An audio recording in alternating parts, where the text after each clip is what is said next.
So Philippe just cold started his Ferrari V12. I'm gonna cold start the Chevy Bolt. Yeah, that's a nice cold start. Sport mode on, traction control off. Whoa! I hit a button and then the car...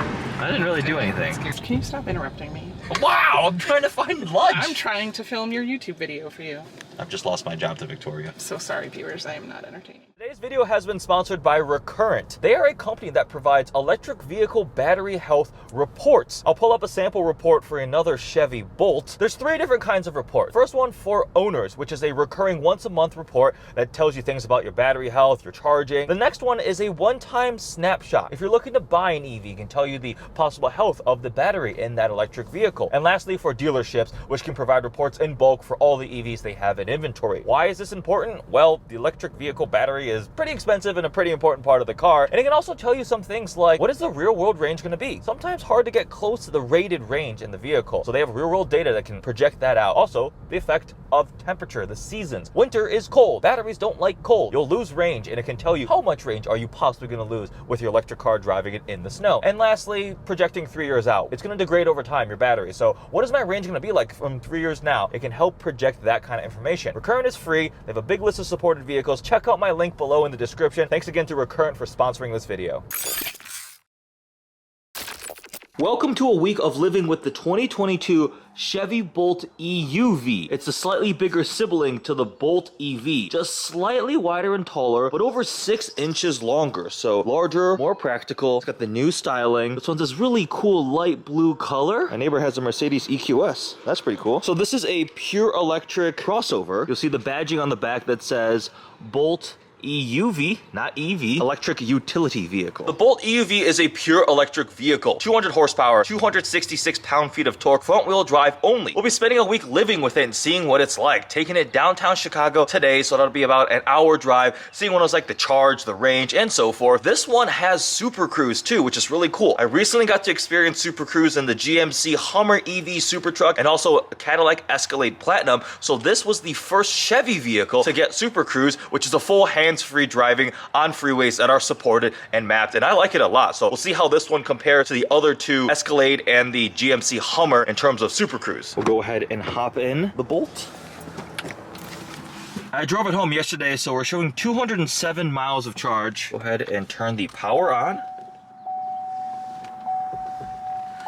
Small digital screen here, a larger 10.2 inch infotainment screen there. You'll see it's pulling up my last drive in terms of how efficient I was and where power consumption went, things like that. We have the digital rear view mirror running too. And you'll see that little sensor in the steering column, plus this light up display in the steering wheel means we have Super Cruise. I also like how the logo, the Chevy bow tie on the exterior and here is blacked out. Matches nicely with the blue. It's not the typical yellow gold colored Chevy logo. Super clear overhead view camera and backup camera. We also have ventilated cooled seats, so we're going to go ahead and turn those on. The transmission selector or the drive selector, pull for reverse, pull up on this toggle for drive, and you push this button for park. Back into reverse we go. There's a giant water droplet on the rear camera, look at that. All right, we've arrived at work and it's showing 198 miles of charge remaining with a max and min, 233 max, min 162. So we're gonna plug it in, charge it all day, and see how much range we have when we head downtown later this evening. The charging port here on the driver's side, go ahead and just plug it in, and the screen on the side will show that it is starting the charge. Charging complete by 11:45 a.m. That just updated from 11:30. Again, it's pretty full. But here's something I noticed. If I go ahead and lock the car, but if I just unplug it, there's nothing keeping this in. Sometimes on EVs, most of them actually, when you lock the car, this handle will lock in so you can't just unplug the charger. If somebody wanted to just walk by and unplug my Bolt, it would not be charging anymore, even though the vehicle is locked. This car was pretty clean, and now it's covered in like pollen and all sorts of dust. Charging complete. About to head downtown Chicago, and there is catastrophic traffic on the freeway, so we'll get to use Super Cruise, which hopefully should make it a bit better. See that blacked out front Chevy bow tie? Looks pretty cool on this light blue exterior. Go ahead and close the charging port. Charging complete, 237 miles of indicated range. Whew. Whew, it is toasty in here. We have arrived. Mike brought the Rolls Royce. I drove the Bolt. Super Cruise is pretty helpful. 215 miles of range remaining. Traffic was just catastrophic. That's what I get for coming downtown during peak rush hours, like an hour and a half drive to get like 30 miles down here. But Super Cruise, I did get to finally test out Super Cruise. Now this does not have the enhanced Super Cruise that the Hummer EV and the Cadillac Escalade did. So it's a more kind of normal version of Super Cruise. There were a lot of times where it couldn't find the lane. It doesn't do automatic lane changes, so not quite as fancy and smooth and sophisticated as the one in the Escalade and the Hummer, but both of those vehicles cost like twice as much as what this one does. Regardless, it still was pretty good. Helped me get through traffic. It will fully disengage if you're not paying attention. It'll beep at you, a lot of warning messages, things like that. Had a couple phone calls, had CarPlay running. We are now at Domain to see Philippe, and this is some sort of wine storage place. We're doing bougie things today. Mikey brought a Rolls Royce, and then we're going to the Chicago Yacht Club, so like, this will be a fun night. The Bolt is good. It's good. So Philippe just cold started his Ferrari V12. I'm gonna cold start the Chevy Bolt. Yeah, that's a nice cold start. You'll see the Super Cruise light on the steering wheel cycle through. Just had an awesome night downtown. The Bolt got me here, then we went and did bougie stuff at the Yacht Club. Goodbye to the Rolls, soon goodbye to the Ferrari, and we are going to head home. Yeah, those are cooler than the Chevy Bolt. So I drove downtown, which really mileage-wise is not that long of a drive. 216 miles of range. Didn't bother plugging it in because it's just an evening trip. So I'm gonna drive back to the suburbs. And that's the thing with EVs. If you live in a big city, there's usually charging around. If you live in the middle of nowhere, it gets a little more challenging. A lot of apartment buildings now, and you can actually add chargers to your residential location, like your garage. So that's fine. It's only when you're on a road trip where the range anxiety hits and having to stop to charge or things like that. With that, we're going to drive home and we'll pick this back up tomorrow. Welcome to the Chevy Bolt EUV. I already love it because it's an EV. Oh, you're all about fuel economy and things like that. What's happening, Lynn? I do not feel safe in this car. What? How? Why? Because the seatbelt isn't working. Oh, the little buckles are like, that's not the fault of the car. It's not the fault of the car, it's my fault. We're heading off to lunch. We're gonna get Korean food. And I brought my favorite coworkers. Ooh. This thing is peppy, but it's front wheel drive only, so it will definitely spin the front tires. And I'm not even in sport mode. See, listen to that.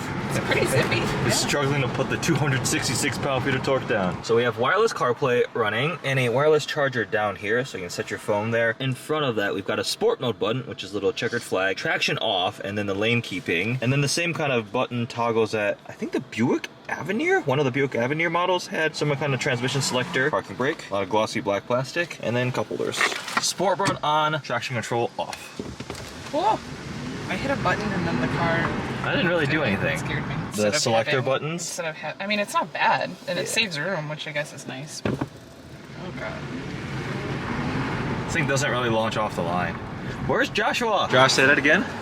There's only 2 USB ports, one for Type-C and one for regular USB. That's kind of lame. I was expecting more. You're a USB port elitist. I was expecting about like 32 of these ports, and where are the screens? There's like no screens There's only here. 2 screens?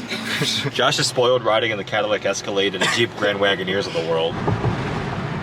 AC is using 5% of our AC energy. is using 5% of the energy. Oh, that's pretty cool. It That's shows the cool. battery flow. So I'm in regen right now, and if I pull this paddle on the left here, it increases the regen. Yeah, it's a big cell, I think. It's right here. Okay. Can you stop interrupting me? Wow, I'm trying to find lunch! I'm trying to film your YouTube video for you. I've just lost my job to Victoria. So sorry, viewers, I am not entertaining. You're a passenger plus accept. Ooh, I like that. A lot of cars don't have that for screens, like it just locks it up. So being able to do it as a passenger is kind of cool.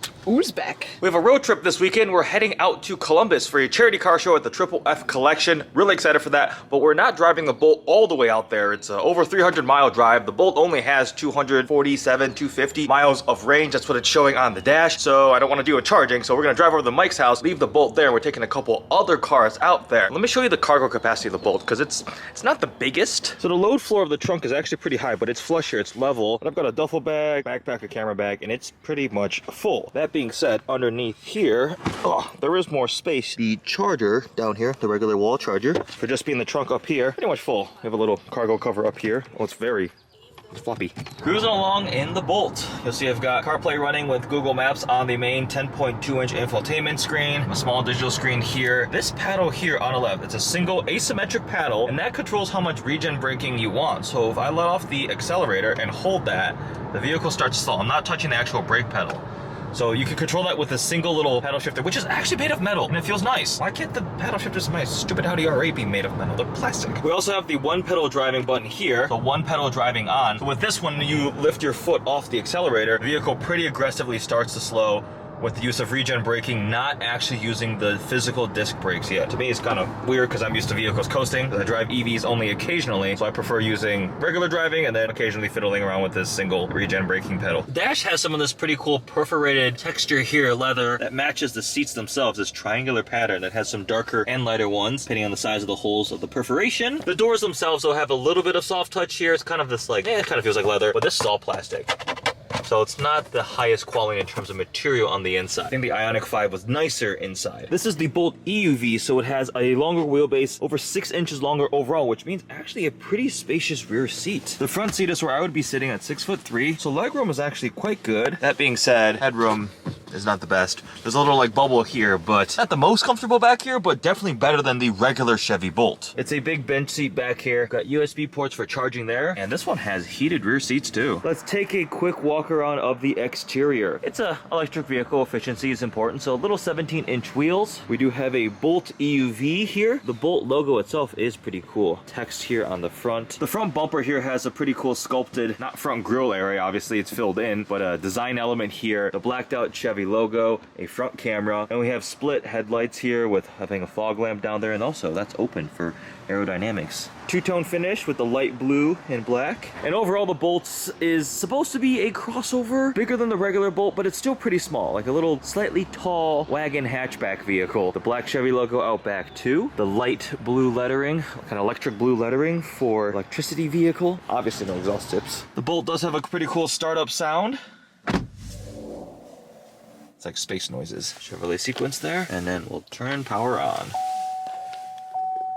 Some more thoughts on the Bolt EUV now that I've been driving it for a couple more days. This is a good form of transportation. Around town, it's pretty quick, although with all the power going to the front wheels, it definitely torque steers a bit, and I have definitely heard the front tires squeal a couple of times, because again, you're throwing 266 pound-feet of torque just at the front, skinny little front tires. EUV versus the regular Bolt EV, more space and practicality. That being said, the trunk doesn't seem that big. Hyundai Ioniq 5 definitely had much more space back there. Interior cabin space is pretty spacious. Materials to me are alright. It drives pretty well. Super Cruise is definitely convenient when you're on the freeway, but it's not the enhanced Super Cruise to match the Escalade or like the GMC Hummer EV. This one is a pretty well optioned model, so we have a lot of nice touches. I do like the single paddle on the left-hand side of the steering wheel for controlling a regen braking. It's quick and zippy. I think it's a good choice if you're looking for a pure electric crossover to get you around town, and it's not crazy expensive. That's the one thing. This comes in at still a pretty appealing price point. Fully charged, it's showing 255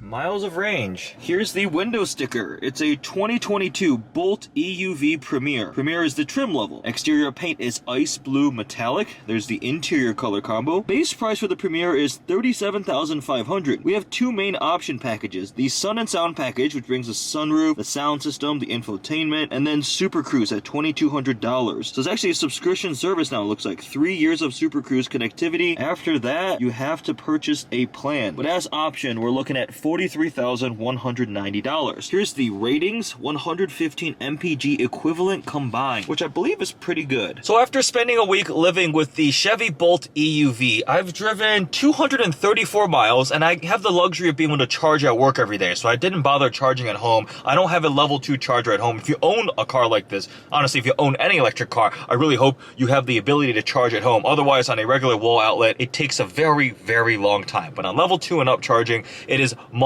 faster. 234 miles in a week with the Bolt EUV. What are my thoughts? From a driving and living with standpoint, it's great. It's a great form of transportation. It gets you from A to B efficiently, quickly. It's got the nice features as a Premier trim here. Heated and cooled seats, heated steering wheel, Super Cruise is nice, digital rear view mirror, wireless Apple CarPlay. So we're checking all these boxes, handles it well. It drives pretty nicely. It's quick. Every EV, download torque, and just get off and go. You will spin the tires. It's rainy today, and I was a little judicious with applying the accelerator and definitely heard the front tires just completely lose grip. Now, compared to some of the competitors, this is a more entry-level pricing wise. Compared to the regular Bolt, it's bigger. If you want more practicality, a bit more interior space, more legroom out back, the EUV is a good choice. Styling is pretty cool. Personally, I just spent some time with the Hyundai Ioniq 5, and I really liked it because the styling of that thing looked like it came out of a video game. The interior is really innovative. The materials were nicer than this, but it also cost more than this Chevy Bolt EUV. So that's a quick glimpse into what it was like to live with a Bolt EUV. Also, make sure you check out Recurrent. They sponsored this video. The link is below in the description. Thanks for watching.